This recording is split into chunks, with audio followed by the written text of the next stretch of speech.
அர்ஜுனா, எனது அம்சமாகவும் அனாதியாகவும் இருக்கின்ற ஜீவன் பிரகிருத்தியாகிய சரீரத்தில் அடங்கி இருக்கின்ற மனத்தை ஆறாவதாக உடைய இந்திரியங்களை சம்சாரத்திலே போகார்த்தமாக இழுக்கின்றான்.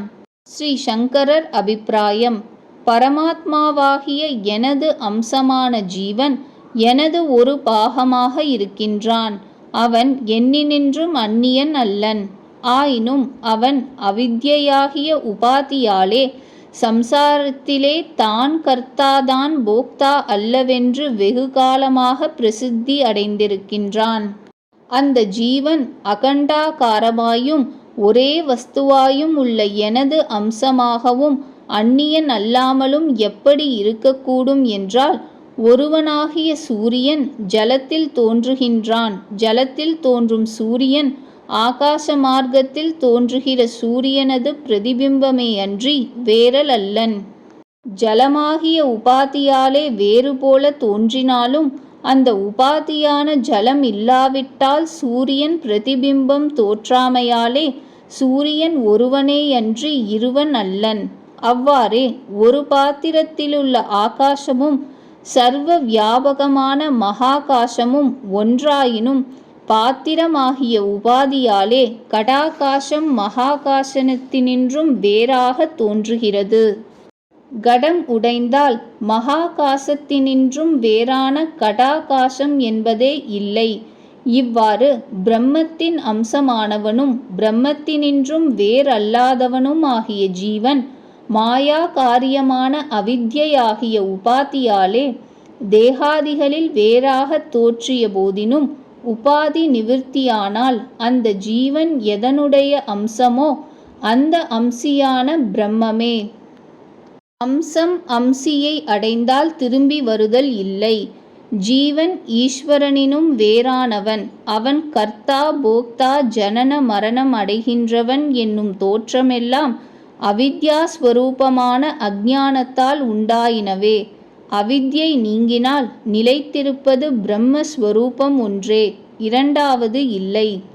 மேலும் பஞ்சீகிருத பஞ்ச மகாபூதங்களின் விகாரமே இந்த ஸ்தூல தேகம் எனவும் தன்னால் அறியப்பட்ட இந்த தேகம் தன்னை அறிய மாட்டாதாகையால் இது ஜடம் எனவும் தான் சித்தெனவும் தன்னை சச்சிதானந்தமாக கண்டு தான் தானாகவே விளங்க அறியாது தேகங்கள் எவ்வெவ்வேதங்களாக எங்கெங்கும் பிறக்கிலும் கட கலசாதிகள் உண்டாகுந்தோறும் அவற்றால் ஆகாசம் தான் இருந்தபடி இருந்தும் கடாகாச முதலிய பேதமாக விவரிக்கப்படுவது போல ஒரு பரமாத்மாவே தனது பரிபூர்ண தன்மையால் அத்தேகங்கள் எவற்றினும் நிறைந்துள்ள காரணத்தால் ஆகாசாம்சங்களாகிய ஞானம் முதலிய 5 கரணங்களிலும் பிரதிபலித்து அறிவு வடிவாகும் சிதாபாச ஜீவர் எனப்படுதலான்.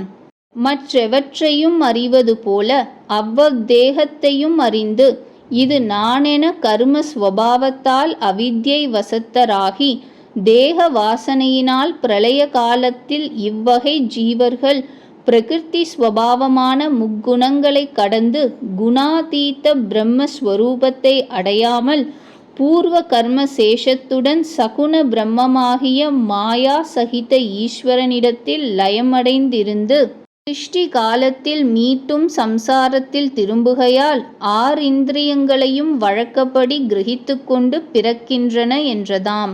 ஸ்ரீ ராமானுஜர் அபிப்பிராயம்: இப்படிப்பட்ட ஸ்வரூபத்தோடு கூடி எந்நாளும் உள்ளவனாய் நமது அம்சமாய் விளங்குகின்ற ஒருவன் அனாதி கர்மம் எனும் அஞ்ஞானத்தால் மூடப்பட்டவனாய் ஜீவலோகத்தில் ஜீவனாய் இருந்து கொண்டு தேவர் மனிதர் முதலிய பிரகிருத்தியில் விகாரமான சரீரங்களில் உள்ள மனத்துடன் சேர்ந்த 6 இந்திரியங்களையும் இழுத்துத் திரிகிறான் என்றால், ஒருவன் முன் சொன்ன கிரமமாய் அவித்யினின்று விடுபட்டு ஸ்வஸ்வரூப மாத்திரனாய் இருக்கின்றான்.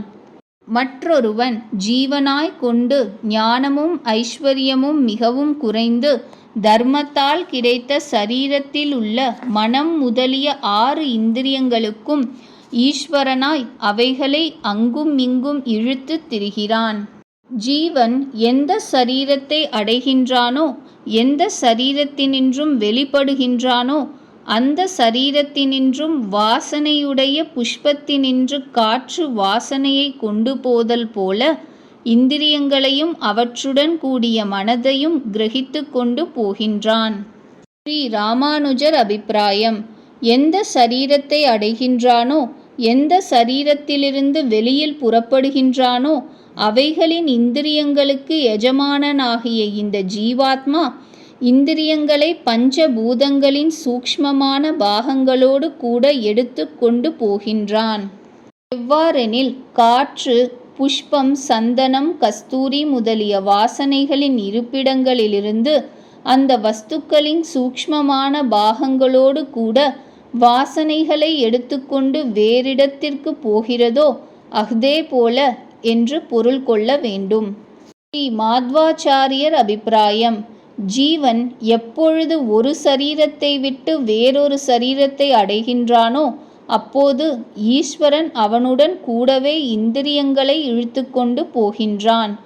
ஏனென்றால் கர்மங்களுக்கு பலன் கொடுப்பவன் ஈஸ்வரன் ஆகையால் கர்ம பலனை அனுபவிக்கிறதற்காக அவனை ஜீவனுக்கு கொடுத்த புதிய தேகத்தின் மூலமாய் அனுபவிக்க வேண்டிய கர்ம பலனை அனுபவிக்க அனுகூலமாய் இருக்கும்படியாய் இந்திரியங்களையும் ஈஸ்வரன் கிரகித்து கொண்டு போகின்றான். ஜீவனுக்கு கிரகித்து கொண்டு போக சுதந்திரம் இல்லை. சர்வ சுதந்திரன் ஈஸ்வரனே. இந்த ஜீவனானவன் காது, கண், துவக்கு, நாக்கு, மூக்கு, மனது இவைகளை ஆசிரயித்து இந்திரிய விஷயங்களை அனுபவிக்கின்றான் என்றால் இந்திரியங்களை அன்றி விஷயங்களை ஜீவன் அனுபவிக்க ஹேதுவில்லை. கர்மானுகுணமாய் விஷயானுபவத்திற்காகவே தேகம் வந்திருக்கின்றது. அந்த விஷய போகார்த்தமாகவே இந்திரியங்களை கிரகித்து கொண்டு போகிறதாக முன் சொல்லப்பட்டது. தேகத்திலே இருக்கிறவனும் ஒரு தேகத்தை விட்டு மற்றொரு தேகத்தை அடைகின்றவனும் விஷயங்களை அனுபவிக்கின்றவனும் இந்திரியங்களோடு சேர்ந்திருக்கின்றவனுமான ஜீவனை அஞ்ஞானிகள் பார்ப்பதில்லை. ஞானக்கண் உடையோர்கள் பார்க்கின்றார்கள். ஸ்ரீ சங்கரர் அபிப்பிராயம்: ஜாக்ராதி 3 அவஸ்தைகளால் மாறி மாறி வந்து கொண்டிருக்கும் சகல சூக்ஷ்ம காரண சரீரங்களையே ஆங்காங்கு இது நான், இது நான் என சுட்டிக்கொண்டு விஷயங்களை எனதென அனுபவிக்கும் முக்குண ரூபமான அவித்யாகத ஜீவர்களை அஞ்ஞானிகள் என்றும், ஸ்தூலம் முதலிய 3 தேகங்களாலே விஸ்வன், தைச்சதன், பிராக்ஞன் என வழங்கப்பட்டு நிற்கும் அவச்சரங்களுடைய ஒரு ஆன்மாவாகிய அறிவே நானென்றும், ஸ்தூலாதி 3 தேகங்களும் என்னால் அறியப்படுவதன்றி அவை என்னை அறியாமையினால் நான் சித்தென்றும், தேகங்கள் ஜடமென்றும், பிரகிருதி சம்யோகத்தினால் இந்த ஆன்மாவாகிய எனக்கு போக்திருத்வ விவகாரம் உண்டாய்தென்றும், என் சந்நிதி மாத்திரத்தினாற்றானே பிரகிருதிக்கும் கர்த்திருவம் உண்டாயதென்றும், இவை போன்ற ஞானமாகிய கண்ணினை உடைய குணாதீதமான அறிஞரை ஞானிகள் என்றும் இதுவரையில் சொல்லி வந்த அத்தியாயங்களினாலும் ஸ்ருதியாகிய சத் சாம்பிரதாயங்களினாலும் உணரற்பாலது. ஸ்ரீ ராமானுஜர் அபிப்பிராயம்: சத்வம் முதலிய குணமயமான பிரகிருத்தியினது விகாரமாய் மனுஷ்யாகாரமாயுள்ள பிண்டத்தோடு கலந்திருக்கின்ற இவ்வாத்மாவானது அதினின்று வெளிப்படும் பொழுதாவது, அப்படிப்பட்ட மற்றொரு பிண்டத்தில் இருக்கும் பொழுதாவது, குணமயமான விஷயங்களை புசிக்கும் பொழுதாவது, ஒரு காலத்திலும் இந்த ஜீவாத்மாவை ஒரு சமயத்திலும் பிரகிருத்தியில் மாறுதலாகிய மனுஷ்யன் முதலிய சரீரங்களை விட வேறுபட்டவனாகவும் ஞானம் ஒன்றையே ஸ்வரூபமாக உடையவனாகவும் மூடர்கள் பார்க்கிறது இல்லை. மூடர்களாவது மனிதன் முதலிய சரீரத்தையே ஆத்மாவென்று நினைத்து கொண்டிருப்பவர்கள். சரீரம், ஆத்மா இவைகளின் வித்தியாசங்களை பற்றிய ஞானமுடையவர்கள் எல்லா அவஸ்தைகளும் உடைய இந்த ஜீவாத்மாவை சரீரத்தை விட வேறுபட்ட ஆகாரத்தை உடையவனாகவே பார்க்கிறார்கள். தியானாதிகளால் முயலுகின்ற ஞானிகள் தேகத்தில் இருக்கின்ற ஜீவாத்மாவை பார்க்கின்றார்கள். முயலினும் சித்த சுத்தி இல்லாத அற்ப ஞானிகள் ஜீவாத்மாவை பார்க்கிறது இல்லை. ஸ்ரீ சங்கரர் அபிப்பிராயம்: தேகங்கள் தோறும் இருந்தும் அத்தேகத்திற்கு வேறாகவும் விலக்ஷணனாகவும் சச்சிதானந்த ஸ்வரூபனாகவும் உள்ள ஆன்மாவை யோகிகள் தானென அறிந்து பிரகிருதி ஸ்வபாவமான முக்குணங்கட்கு அதீதமாய் பிறவி தீர்வாரென்றும் தேகமே தானென்கின்ற ஸ்வபாவமுடைய அற்ப ஞானிகள் சாஸ்திரங்களில் எத்தனை காலம் முயன்றாலும் தபஸ் தானம் முதலியவற்றை அளவின்றி செய்தாலும் முக்குண கர்மங்கட்கு உட்பட்டவர்களாக ஆத்மாவை அறியும் ஞானமின்றி பிறவி வழித்தாவர் என்று முணர்த்தியதாம். ஸ்ரீ ராமானுஜர் அபிப்பிராயம்: நம்மிடத்தில் சரணாகதியை முன்னிட்டு கொண்டு கர்மயோகம் முதலானவைகளில் முயற்சி செய்யும் அவர்கள் அவைகளால் உள்ளத்தின் ஆசை அறுத்து யோகம் எனும் கண்ணினால் ஆத்மா சரீரத்தில் இருக்கும் பொழுதே அதை சரீரத்தை காட்டினும் வேறாய் இருப்பதாக பிரித்து பார்ப்பார்கள். அப்படி கர்ம யோகாதிகளில் எத்தனம் செய்யும் அவர்களே நம்மிடத்தில் பிரபக்தி செய்யாத பட்சத்தில் மனம் தெளியாமல் ஆத்மாவை காணும்படியான ஞானம் இல்லாதவர்களாய் அதை காண மாட்டாமல் போகின்றார்கள்.